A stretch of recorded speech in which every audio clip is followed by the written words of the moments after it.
Hi friends, welcome to on the Pandian சேனலில். இன்றைக்கி ஒரு கிச்சன் டிப்ஸ் தான்ப்பா பார்க்க போகிறோம். எல்லாத்துக்குமே ரொம்ப ரொம்ப யூஸ்ஃபுல்லான ஐடியா தான்.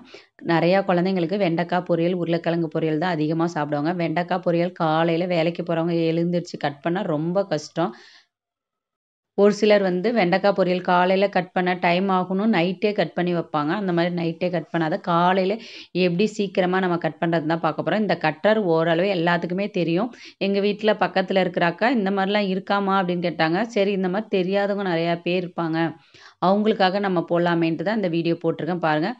இந்த கட்டரை யூஸ் பண்ணி 5 நிமிஷத்தில் 1 கிலோ வெண்டைக்காய் வந்தாலும் கடகடன்னு நம்ம கட் பண்ணிடலாம். வேலைக்கு போகிறவங்களா இருக்கட்டும், ஸ்கூலுக்கு குழந்தைங்களுக்கு ரெடி பண்ணுறவங்க ரொம்ப யூஸ்ஃபுல்லாக இருக்கும். இங்கே பாருங்கள், இந்த மாதிரி 2 வெண்டைக்காய் கூட யூஸ் பண்ணி நம்ம கட் பண்ணலாம். இதே மாதிரி அவரைக்காய் கட் பண்ணலாம். நீங்கள் பீன்ஸ் கட் பண்ணலாம். கொத்தரவங்கலாம் ஒரு 6, 7 இது அப்படியே கொத்தா எடுத்து நீங்கள் விட்டிங்கன்னா டக் டக்குன்னு கட் பண்ணிடலாம். பீன்ஸும் 2, 3 பீன்ஸ் சேர்ந்த மாதிரி பொரியலுக்கு கட் பண்ணலாம். ரொம்ப இந்த கட்ரு வந்து ரொம்ப எனக்கு யூஸ்ஃபுல்லாக இருக்குது காலை நேரத்தில். அதுவும் பச்சை மிளகாய் நம்ம கட் பண்ணும்போது கத்தி வச்சு கட் பண்ணும்போது கை தெரியாத கண்ணில் வச்சிட்டோன்னா எரிய ஆரம்பிச்சிடும். இந்த மாதிரி பச்சை மிளகாய் கூட இந்த கட்டரை யூஸ் பண்ணி நம்ம எப்படி கட் பண்ணுறதுன்னு தான் பார்க்க போகிறோம். வாங்க எப்படின்னு பார்க்கலாம்.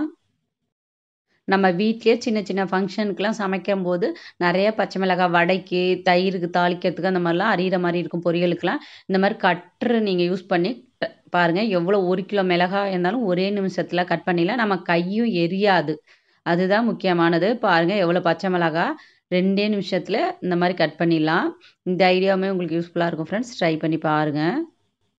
இதே மெத்தடில் பீன்ஸையும் அடியவும் நுனியவும் எடுத்துட்டு அந்த நாரெல்லாம் எடுத்துட்டு நீங்கள் 2ஆ கையாலே கட் பண்ணிவிட்டு இந்த கட்டரில் கட் பண்ணிங்கன்னா ஈஸியாக கட் பண்ண முடியும்.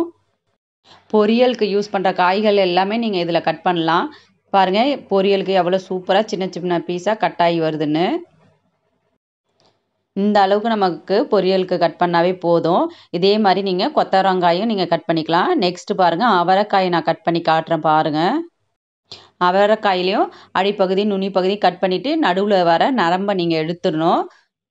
அவரைக்காய் பொரியலும் நம்ம பொரியலுக்கு காய்க்கு கட் பண்ணாவே நமக்கு ரொம்ப கஷ்டமாக இருக்கும். பொரியல் செய்யும்போது காய் கட் பண்ணுறது தான் பெரிய வேலையாக இருக்கும்.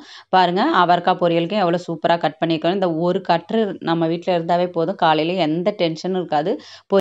பொரியலுக்கு தேவையான அனைத்து காயுமே நம்ம கட் பண்ணிடலாம். ரேஷன் அரிசியில் ஆப்பம் எப்படி ரெடி பண்ணுறது நான் ஆல்ரெடி வீடியோ போட்டிருக்கேன் ஃப்ரெண்ட்ஸ். அதோட லிங்க்கையும் தரேன் பாருங்கள். தேங்க்யூ.